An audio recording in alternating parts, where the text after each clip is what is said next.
Faleminderit edhe një herë për gatishmërinë tuaj që të bashkëbisedoni me neve. Edhe një mbledhje e Këshillit të Sigurimit, edhe një ballafaqim me të kalumen e Kosovës, me krimet edhe autorët e krimeve. Si e vlerësoni takimin e sotëm, edhe pse ishte bajagi, ta them ashtu, me një retorikë të nxehtë?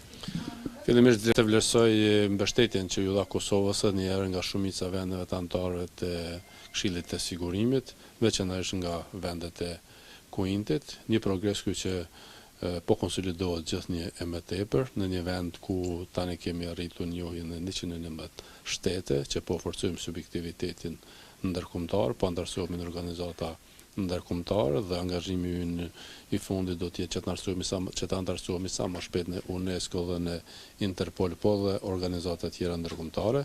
Sot kishte një mbështetje edhe më të fuqishme në këtë drejtim dhe unë besoj që këto gjëra do të implementohen në të ardhmen e afërt. Unë prezantova progresin arritur në Kosovë, hapat tonë që kemi ndërmarrë në veçanti në themelimin e gjykatës speciale, gjithashtu përkushtimet tona tjera të vazhdimit të dialogut me Serbinë, të nënshkrimit e marrëveshjes për demarkacionin me Malin e Zi dhe shumë përkushtime tjera që do ta forcojnë subjektivitetin ndërkombëtar të shtetit të Kosovës, si domosdoshmëria e nënshkrimit e marrëveshjes së stabilizimit, asociimit, rekomandimi pozitiv për liberalizimin e vizave, aplikimi i Kosovës për të ndërsuar në Këshillin e Evropës, gjithashtu edhe themelimin e ushtrisë së forcat armatore të Kosovës në të ardhmen në afërt në mënyrë që të aplikojmë për të ndërsuar edhe në partneritetin për poshtë si parakusht për NATO. Në aspektin tjetër mund të them se kishte një retorikë nacionaliste nga ana e ministrit të Serbisë, një retorikë që ishte pa nevojshme por faktet janë fakte, historia nuk mund të ndryshoj, nuk mund të rishkruhet. Serbia ka kryer gjenocid në Kosovë, Serbia ka ushtruar spastrim etnik në Kosovë.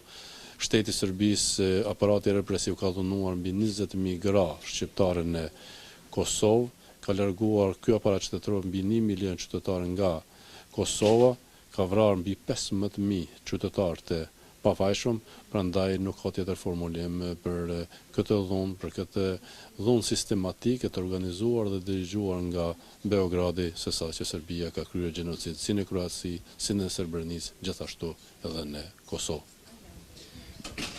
Përderisa këtu në Këshillin e Sigurimit çdo 3 muaj po ballafaqoheni, të njëjtën kohë edhe në Bruksel po vazhdon procesi i negociatave drejt normalizimit të raporteve mes Kosovës dhe Serbisë. Tani javën tjetër do të takoheni përsëri në Bruksel, vjen takimi i Vienës. Si po qëndron puna? Çka pritni nga këtu? Vlerësoj se këto takime të Këshillit të Sigurimit duhet të jenë me të rralla, janë të panevojshme dhe nuk janë produktive siç do duhet të ishin. Koncentrimi duhet të jetë në Bruksel, ku duhet të punojmë më shumë për normalizimin plot të marrëdhënieve mes dy shteteve. Në anën tjetër duhet të fokusohemi se si të përshpejtojmë procesin e antarësimit të Kosovës në Bashkimin Evropian dhe në NATO. Në këtë drejtim është duke punuar maksimalisht për institucionet e vendit tonë, ndërsa gjithashtu ne do të vazhdojmë takimin e samitin e Vienës, që do të jetë një samit që do të ketë karakter edhe politik, edhe diplomatik, edhe ekonomik, edhe të sigurisë dhe një perspektive të sigurt të Ballkanit, paqë, stabilitet, bashkëpunim rajonar dhe zhvillim ekonomik. Plani i presidentit Ahtisaari e parashef asociacionin e komunave serbe, shprehem ashtu. A do të ketë asociacion bazuar në planin e presidentit Ahtisaari apo do të ketë bashkësi të komunave me fuqi apo me autorizime ekzekutive apo si qëndron puna? Gjithçka do të jetë në përputhshmëri me kushtetutën dhe ligjet e Kosovës, duke bazuar në dokumentin e presidentit Ahtisaari, do të jetë një bashkësi komuna me shumicë serbe, por në asnjë rrethon dhe me asnjë çmim me karakter ekzekutiv, por një karakter koordinues mes komunës, sikur që është edhe asociacioni tjetër i komunave në Kosovë. Pra, do të jetë një asociacion, një shoqat e vullnetit e atyre komuna në që të koordinohen për çështje të arsimit, për çështje infrastrukturore, kanalizimeve, ujësjellseve dhe aspekteve tjera. Por në asnjë rrethon nuk do të mund të luajë rolin e një pushtetit të tretë në Republikën e Kosovës. Natyrisht, ky ka qenë synimi i Serbisë, por ai asociacion nuk do të ketë në asnjë rrethon karakter ekzekutiv. Zoti Thaçi, jemi taku shumë herë, kemi bashkëbisedu shumë herë, pajtoheni edhe ju që i kam njohuri mjaft mira këtu në Shtetet e Bashkuara të Amerikës, në Organizatën e Kombëve të Bashkuara, kam provu që të arrit deri te lista e Clint Williamsonit për të akuzuarit potencial në Kosovë. Atje në Kosovë, kolegët e mi dalin me lista, në ato lista figuron edhe emri juaj dhe të tjerëve. Nuk kam asgjë kundër atij i cili e ka publiku këtë. A ka diçka të vërtetë në këto gjëra? Mendoj që Shteti i Kosovës ka treguar një pjekuri të lartë duke themeluar këtë gjykatë speciale. Deputetët kanë treguar një mençuri, pjekuri, por edhe zotësi dhe kanë treguar një gatishmëri se i të interesuar të punojnë për të ardhmen e vendit duke mos e mbajtur peng të së kaluarës. Pretendimet e prezantuara nga Dick Marty tani më janë hulumtuar edhe prej autoriteteve hetuese të Bashkimit Evropian. Ne duhet të ballafaqohemi me atë sfidë si shtet, si shoqëri, si politikë, si institucione dhe mendoj se kjo sfidë duhet i shërbej së ardhmes, nuk duhet të kuptohet si ndeshkim, por duhet të shndrohet në një rrethon të favorshme dhe rrethon që do ta ndihmoj konsolidimin dhe arritjen dhe fuqizimin e subjektivitetit ndërkombëtar të vendit tonë. Prandaj mendoj që duhet që ky proces të shikohet në interesin e shtetit dhe të shndrohet në një realitet pozitiv për Kosovën dhe në asnjë rrethon të mos shkohet drejt personalizimit të këtyre çështjeve. Me këtë çështje merr Shteti i Kosovës, merr institucionet e Kosovës dhe mund të them se gjithçka që mund të prezantohet aty këtu mund të jenë spekulime të njerëzve të ndryshëm për interesa të ndryshme, kështu që unë i besoj plotësisht autoriteteve që kanë kryer këtë proces. Ne nuk kemi asgjë për të fshehur, duhet të punojmë me bashkësinë ndërkombëtare, duhet të besojmë drejtësisë ndërkombëtare.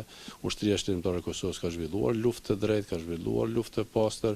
Në Ushtrinë shtetërore të Kosovës mbështetëse ka qenë gjithë populli i Kosovës, kështu që unë jam optimist se këto gjëra do të fuqizojnë edhe më tepër përgjegjësinë institucionale të vendit tonë. Ne kemi pasur dy mundësi, njërin që të pajtohemi të thëmë që mos votohet kjo gjykatë në Parlamentin e Kosovës, që do të ishte një gabim historik, dhe mundësia tjetër pastaj kjo çështje të vinë në Këshillin e Sigurimit. Duke parë edhe qëndrimin të sotme të anëtarëve të Këshillit të Sigurimit, secili deputet, secili qytetar duhet të mendoj dhe duhet të reflektoj dhe të japte drejt vendimit e Kuvendit të Republikës e Kosovës, sepse atë vendim e kemi koordinuar bashkë me partnerët ndërkombëtar që do ta fuqizojmë shtetin tonë edhe në të ardhmen, do ta integrojmë edhe në NATO në Bashkimin Evropian dhe në anën tjetër nervoza disa vendeve këtu që ajo çështje nuk ka mrinë në Këshillin e Sigurimit për shkryer nga institucionet e Kosovës. Zoti Thaçi, faleminderit. Këtu sot u ballafaqut me ministrin e jashtëm Serbisë si dy kundërshtar, ndërsa javën tjetër pritet që të jeni bashk lojtar në lojën e futbollit që cilën e potencoi edhe ai. Janë gjëra të cilat të normale mos pajtimit, askush nuk do të mund ta rishkruajë, ritheksoj historinë. Serbia ka kryer gjenocid në Kosovë dhe ai gjenocid ka qenë vëhequr direkt nga leadershipi i Serbisë, por nga shteti i Serbisë. Nuk ka qenë çështje individuale. Në Kosovë ka zhvilluar luftë shteti i Serbisë me ushtri, polici dhe administratën e dhunshme në Kosovë. Serbia ka ardhur dhunshëm para një shekulli në Kosovë, gjatë një shekulli ka qëndruar dhunshëm dhe është larguar duke ushtruar gjenocid. Këtu mos pajtime edhe pse do të takohemi javën e ardhshme janë mese normale, sepse secili mbron pozicionin, Kosova pozicionin e vetë të drejtë dhe Serbia pozicionin që pretendon të shtrembloj të kaluarën, sepse duke shtrembruar dhe duke pretenduar për të rishkruar të kaluar për të ndërtuar një armë të një angjulli të paqësor të Serbisë në rajon, kjo gjë nuk do të lejohet të ndodhë asnjëherë. Gjithë bota e ka parë dhe përcjellur luftën e Kosovës në Serbi dhe Kroaci, por nuk jemi vendet e vetme që kemi mos pajtime për çështje të ndryshme dhe takohemi e diskutojmë për çështje që mund të merremi vesh. Prandaj në Bruksel do të fokusohemi në çështje që janë me interes për vetë dy vendet, në interes për dy popujt, në interes paqes dhe stabilitetit, e njëjta gjë do të jetë në samitin e Vienës. A jeni optimist që do të arrihet marrëveshja edhe do të rezumohet tërë kjo punë? Definitivisht jam optimist se do të arrihet marrëveshja në Bruksel, është në interesin e dy vendeve, është në interesin e perspektives evropiane. Mendoj që se përket asociacionit e theksova është një obligim që del nga dokumenti i presidentit Ahtisaari, gjithashtu edhe nga marrëveshja e prillit të vitit 2013 në mes të shtetit Kosovës dhe Serbisë, edhe sa përket energjetikës, edhe sa përket lëvizjes së lirë në veri të Mitrovicës, do të arrihet marrëveshja, gjithashtu edhe aspekteve tjera që janë në agjendë. Zoti Thaçi, faleminderit, ju uroj suksese.